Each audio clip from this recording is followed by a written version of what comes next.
For more than 2.5 years, Americans tied to January 6 have been vilified as insurrectionists, but charged and often imprisoned for mostly misdemeanor trespassing offenses. And there's one unanswered question that threatens the insurrection narrative more than any other. Did undercover agents or assets for the federal government agitate people to go into the Capitol and encourage or incite violence? In short, was January 6 a kind of setup, more of a Fedsurrection than an insurrection? The FBI alone had so many informants. Stephen D'Antuono, a senior leader in the Washington field office at the time, admitted in sworn testimony that they lost track and ordered an audit to account for all of them. We still don't know exactly what those undercover assets were doing, whether their actions were legal or not. We don't even know exactly how many government agencies were involved. But we do know that protesters themselves quickly recognized there were provocateurs in their midst and called some of them out. One of them was a man named Ray Epps, who rightly or wrongly has become the face of the alleged Fedsurrection. Epps has repeatedly denied working for any government agency and has gone so far as to sue some of his accusers. So we decided to take a closer look, and what we found may surprise you. It was a moment that will live in infamy at an informal Stop the Steal rally in Washington, D.C. on the eve of January 6, when people in the crowd turned on a 58-year-old man with a lot to say. That man was Ray Epps. So I'm going to put it out there. I'm probably going to go to jail for it, okay? Tomorrow, we need to go into the Capitol. Into the Capitol. No! Peacefully! Fed! Peacefully! Fed! Peacefully! There it was. Before a single protester ever set foot inside the Capitol, some of them suspected they were being set up. Take me back to that moment. Take me back to the moment when you looked at Ray Epps and the thought came into your head and you said, Fed. When I first saw Ray Epps, he came up to me. This is January 5th. We're outside BLM Plaza. We're protesting. USA! The police are protecting Antifa. And the last few years, that's been a common theme here, is that the left, BLM can burn down cities for 6 months. Antifa can attack people. The cops do nothing. And then, you do a little joke on your live stream and you're this domestic terrorist all of a sudden.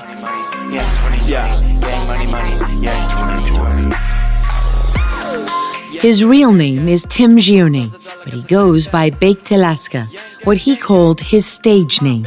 Your stage name? Yeah. That makes you sound like a stripper. No, I'm not a stripper. It's my rapper name, my entertainment name, I guess. The controversial 35-year-old E-celebrity from Anchorage has made a career out of social media that's lasted more than a decade, despite being banned from one platform after another. For a while, he was associated with the alt-right, which he told us he regretted and said he's since cut ties. He's gathered thousands of followers with his confrontational style and no shortage of haters. Get out of my door now! A cringe lord, a poser, and a white trash provocateur. He's often spotted in the land of memes. Can I take your order? Dude, let's go! Got ketchup mixed with lettuce, cheese. And landed a shout-out from Joe Rogan himself on the world's most popular podcast. This Baked Alaska guy who's like a famous shit poster. Do you know what a shit poster is? They say like ridiculous shit in their memes and they fuck with people and they get people upset. Yeah. It's pretty funny stuff. Great, yeah. I'm so honored to live in a country where our president is shit posting on Twitter. It really makes the world a better place. It's hilarious. We are in Washington, D.C., boys! Fans across the country were watching his live stream that freezing winter night as lines of police separated the crowd of Trump supporters from a small number of Antifa agitators in a fairly tense standoff. We learned that Ray Epps talked to Baked Alaska about going into the Capitol twice, 2 conversations roughly 10 minutes apart. This is what he said happened the first time, shortly after 10:30 p.m. Ray Epps came up to me and started saying, we need to go into the Capitol. Now, I'm someone who creates funny content, and I just like to agree with everyone. And, if someone's saying something crazy, a lot of times I'll just agree, be like, yeah, because you as an interviewer understand you want to allow them to continue speaking. So the first time he says this, and I'm like, let's go, which is a phrase that I say all the time. I'm sort of just encouraging him. I'm like, that's some crazy boomer. Okay, he's saying some stuff. Here you can see it for yourself. In fact, tomorrow, I don't even like to say it because I'll be arrested. Well, let's not say it. We need to go. I'll say it. All right. We need to go in to the Capitol. Let's go! What stood out in this first exchange, the way Epps stopped and paused after he said in. We need to go in to the Capitol. Baked Alaska's reaction said it all. I didn't see that coming. He was like, don't beat that guy up, but let's go into the Capitol. And then I get weirded out, so I move to a different group. I'm like, and everyone around is like, what is this guy saying? And you're filming at this point? I'm filming live the whole time, yeah. So you're seeing this unfold in real time, and I'm just saying, let's go, all right, thank you. I'm like, I'm getting away from this creep. He's weirding me out. I'm getting weird vibes. Something's off. Right. I go to another group way far away from him. He follows me, and then he starts instructing the crowd, and that's the famous moment. He says, we need to go into the Capitol. Tomorrow, we need to go into the Capitol. Into the Capitol. Right when he said that, something clicked into my head. I was like, whoa, this is scripted. Because he said the same exact line, word for word, and that's 3 not times. Natural. It's not natural. And I've been doing this for about 10 years. I go to every single type of rally, film, and not just film clips. No, I live stream for extended periods of time. So I'm able to see, I guess, the micro dynamics of how the crowds act and respond to things, and what are natural statements. And so I was also tipped off by, why is he going around to all the groups instructing them what to do? And he kept saying, none of this matters. Tomorrow, we need to go in to the Capitol. Maybe the first time he was being silly or saying something crazy. But when he said it the third time, word for word, I knew there's a strong possibility this guy's a Fed. I started that chant, and guess what? The whole crowd joined in with me within seconds. Peacefully! Fed! Peacefully! And that wasn't planned or coordinated. That was just the Spirit moving. That was God saying, there's something up here. Like, watch out. There's something going on. And that's what I felt in my heart as a believer, truly. To be clear, because it's very difficult to prove these things. Right. Nobody is saying for certain Ray Epps is a confidential source.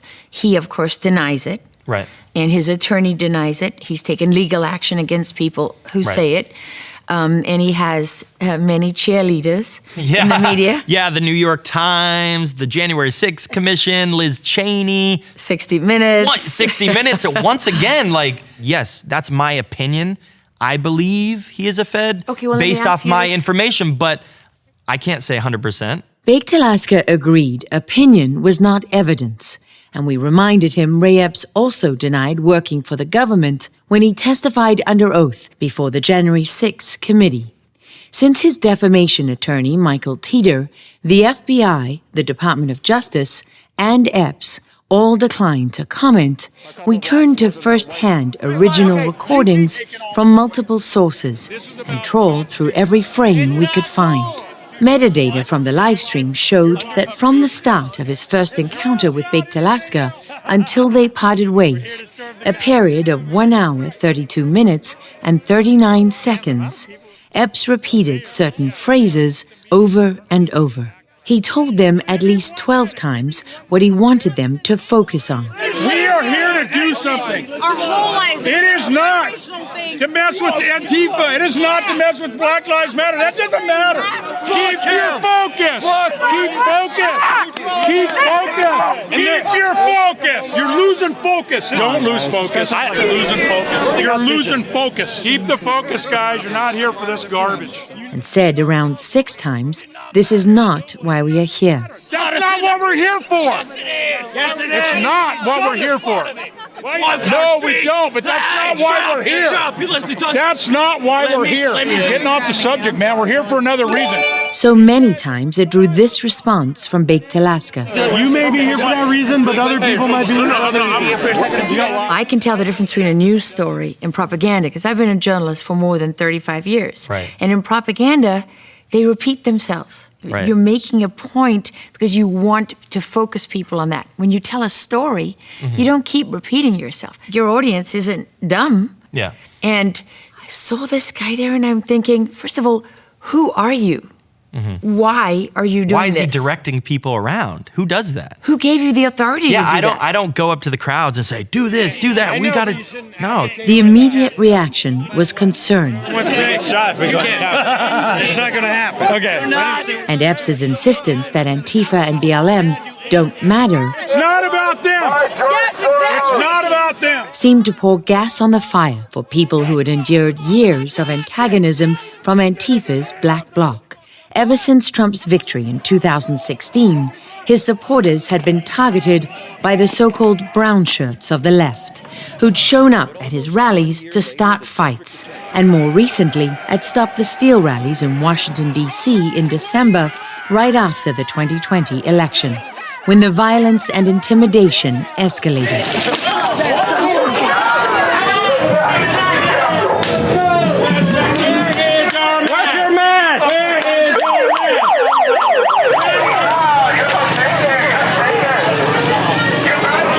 Antifa turned streets in the capital into no-go areas for Trump supporters. Some pushed back in anger, and at least 4 people were stabbed, according to police. We don't really know exactly what happened, but somebody came out of a doorway and stabbed one of our leaders. Several protesters told us that's why many came prepared for the Trump rally on January 6, swapping golf shoes and sneakers for combat boots and stab vests. When BLM and Antifa are burning down our cities and destroying our country, It doesn't matter right now. Yes, it does. That's breaking It the does Constitution. not matter right now. Epps stayed on message and later told the January 6 committee he was trying to stop violence. Congressman Adam Kinzinger credited him for that. And we did find Epps inserting himself in a number of arguments. They're gonna arrest you. They're gonna arrest you. Calm down. They attacked you for what? It's all good, man. For burning. But the violence seemed to be over by then, as confirmed by Baked Alaska and others who were present. Epps also told the committee he thought the Capitol would be open because it was a weekday.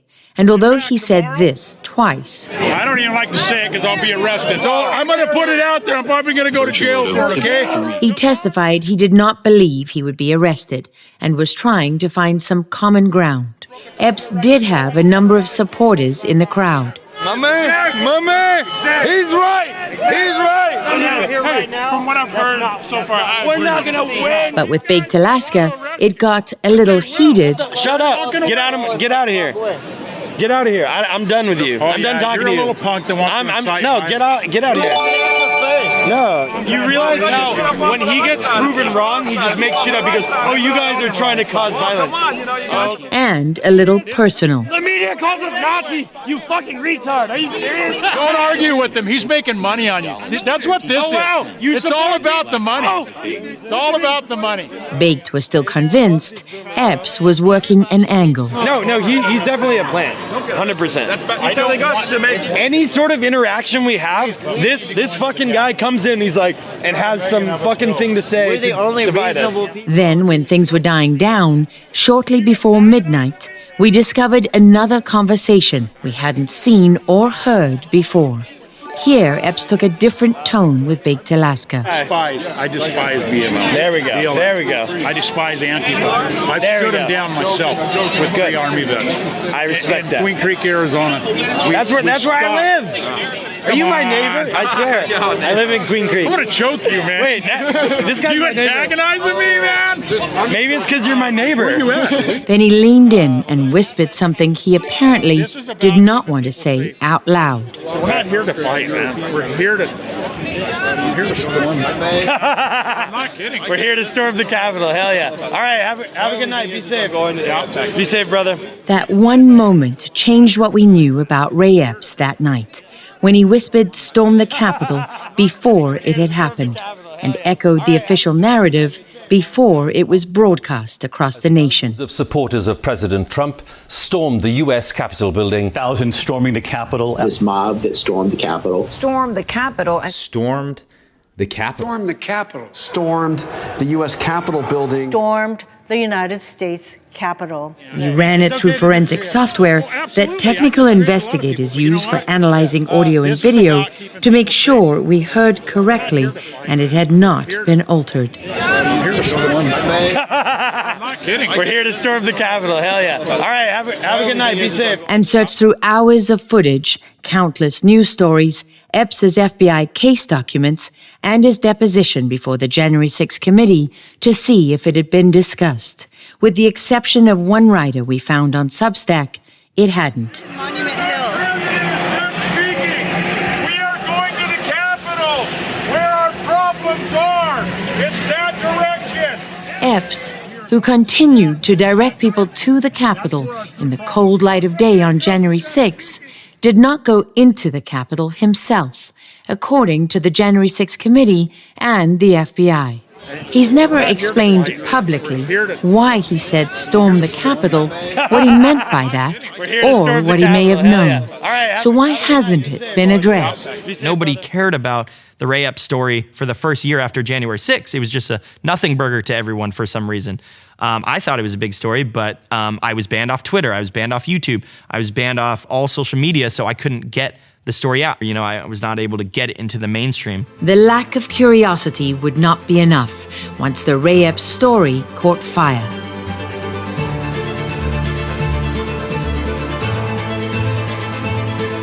Something happened after he left Oath Keepers. Until January the 6th, what, I don't know. But those were two different people. It turned out January 5th was not the first time Ray Epps encountered Baked Alaska. We recovered live-streamed video from a rally in Phoenix, where Epps seemed to point his camera right at him and take a photo. We're looking at every angle that we can. No preconceived ideas. That's how you get to the truth.